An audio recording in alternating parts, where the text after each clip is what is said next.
Supreme court میں شریعت appellate bench کے جج کی حیثیت میں 17 سال میں نے کام کیا اور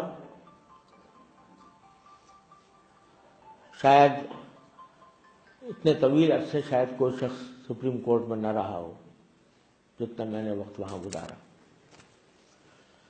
تو وہاں ہمارے درمیان جو مقدمات آتے تھے تو اس میں کچھ ہم جیسے طالب علم بھی ہوتے تھے جج کی حیثیت میں، اور وہ حضرات بھی ہوتے تھے جن کی ساری زندگی وکالت میں گزری، جن کی ساری زندگی قانون کی تعلیم و تربیت میں گزری.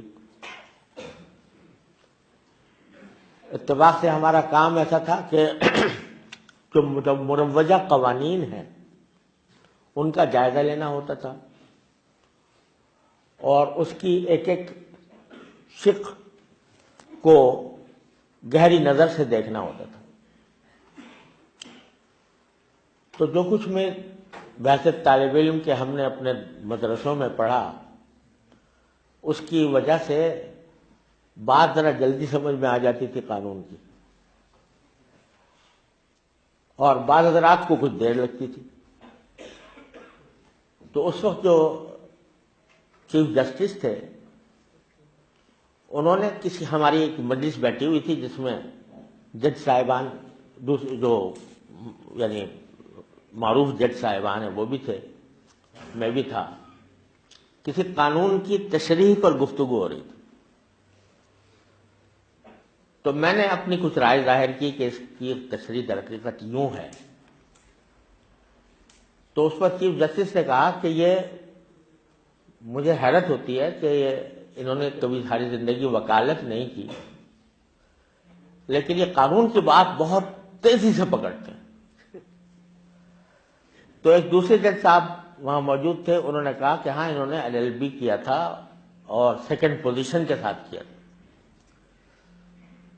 تو میں نے اس پر عرض کیا کہ یہ LLB کی وجہ سے نہیں ہے، در حقیقت اس وجہ سے ہے کہ میں نے ہدایہ پڑھی ہے اور الحمدللہ سمجھ کر پڑھی ہے. تو اگر میں کوئی قانون کی کوئی باریک بات اللہ تعالیٰ میرے دل میں ڈال دیتے ہیں تو وہ LLB پڑھنے کی برکت سے نہیں ہے. LLB میں نے اس طرح کیا تھا کہ امتحان سے صرف 1 مہینہ پہلے چھٹی لے کر، دارالعلوم سے چھٹی لے کر 1 مہینہ پہلے میں نے اس کا مطالعہ کیا تھا اور پھر LLB کیا. مجھے احساس کمتری تھی کہ سارے لوگ سارے سال پڑھتے آ رہے ہیں، میں نے 1 مہینے کے اندر پڑھا ہے، تو جب امتحان ہوگا تو دوسروں کے ساتھ کیسے چل سکوں گا. جب وہاں امتحان سے پہلے جہاں طالب علم بیٹھ کے ذرا آپس میں مذاکرہ کرتے ہیں، جب میں وہاں پہنچا تو کچھ مجھے اندازہ ہوا کہ جنہوں نے سارے سال پڑھا ہے تو وہ بھی بعض اوقات وہ بات نہیں سمجھ پا رہے ہیں جو اللہ تعالیٰ نے مجھے سمجھا دی ہے. اور جو امتحان کا نتیجہ آیا تو میری سیکنڈ پوزیشن تھی. تو یہ در حقیقت اس وجہ سے نہیں کہ میں نے ہدایہ پڑھی تھی اور الحمدللہ فقہ اور اصول فقہ سے خصوصی مناسبت تھی، تو اس کی وجہ سے یہ تھا.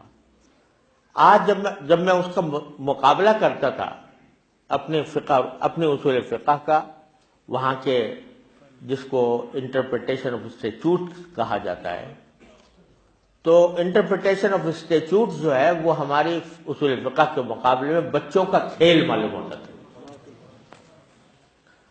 لیکن افسوس یہ ہے کہ اس عظیم ذخیرے سے، اس عظیم ورثے سے ہماری اکثریت ناواقف ہے.